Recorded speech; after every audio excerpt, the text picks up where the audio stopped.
what is paronychia? Paronychia is a category of conditions that affect the skin around the nail, making it inflamed, irritated, meaning it turns red, it turns swollen, sometimes there's pus formation, and this can be associated with significant discomfort, achy sensation, or sometimes even severe pain in the more severe and more acute cases. Paronychia is caused by a vast number of factors. There's bacterial paronychia, which is usually caused by Staph aureus. This is called acute paronychia. It's very rapidly evolving or over hours or days and can involve significant swelling and pain and even pus formation over the affected area.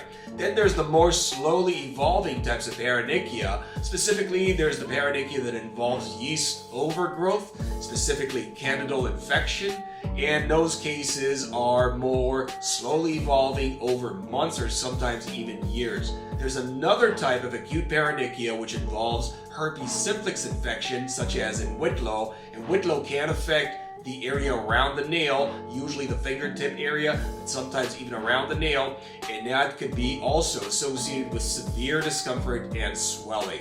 In the context of bartending, paronychia is called bar rot, and bar rot can be associated with either irritation, bacterial infection, yeast, or all of the above, so it requires a very nuanced approach to diagnose and to treat. So as you know me, first I'd like to address what not to do, how to do no harm. So interestingly enough, paronychia is almost always related to some kind of wet work or sometimes a busy work with the hands. So do your best to avoid that kind of work, or at least contact with the irritating or the potential irritating agent, specifically with water. If you're working in a wet work sort of profession, if you're a bartender, if you clean houses for a living, if you wash dishes for a living, or if you do anything mechanically with your hands in water, you want to minimize your hands' contact with water. You want to use gloves or some other protective device to make sure water does not come in contact with the affected areas. That can make it worse. Also, it's important to note that many cases of paronychia, specifically chronic paronychia, are related to repeated trauma to the nails. So nail biting can be one major factor. If you're a nail biter, do your best to avoid nail biting. If you need to go the extra mile, go for behavioral modification therapy, where they would replace the nail biting habit with another habit that'll cut down on nail biting and on trauma to the nail unit. Another thing to avoid is grooming practices to the best of your ability. Some of those grooming practices, specifically trimming the cuticles, getting in underneath the nails, doing all sorts of physical trauma to the nails to make them prettier or around the nails, that can make the nail unit very, very sensitive and very irritable, and eventually kickstart episodes of paronychia.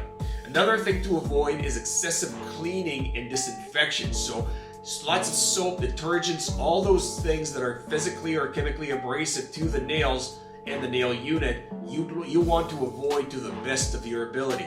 Disinfection-wise, do not use any alcohol or any antifungals unnecessarily, antibiotics unnecessarily, unless you were specifically directed by your dermatologist to do so, as those can be irritating as well, especially if you're not treating the right condition. The last thing I want to recommend is not to go at it alone. Paronychia is a diagnostic and treatment challenge, even for experienced dermatologists. It takes a while to turn things around in some cases.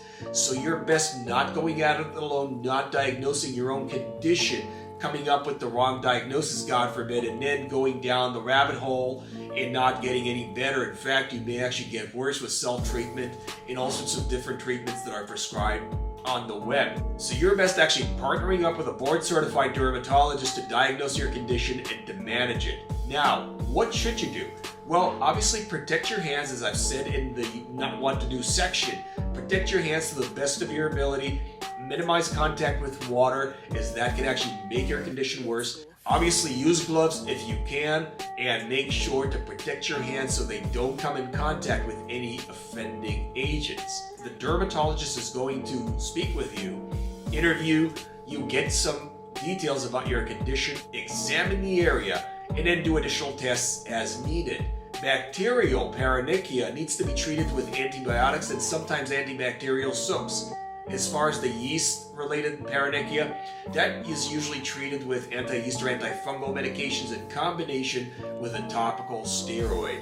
The irritant type chronic paronychia can be treated by topical steroids alone, and then the viral-mediated paronychia, the herpes simplex type, should be treated with antiviral medication. So these are all very different, distinctly different approaches, and then there are the time frames to mind. Bacterial paronychia, which may, by the way, need to be drained in some of the more severe cases, should respond very quickly, within hours or days, to effective treatment. The more chronic types will take a while to respond. They usually will take many long days or even weeks to turn around.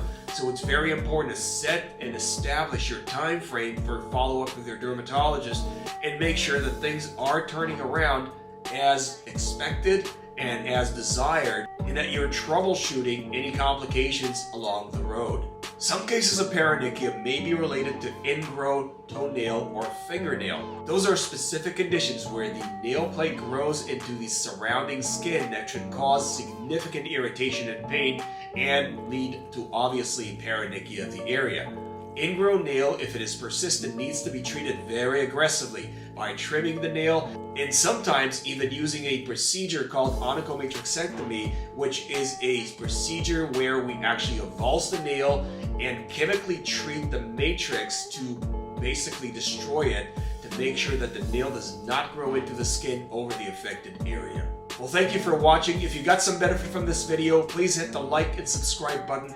More great content coming your way right from this channel. Thanks for watching, and God bless. Ryan Little.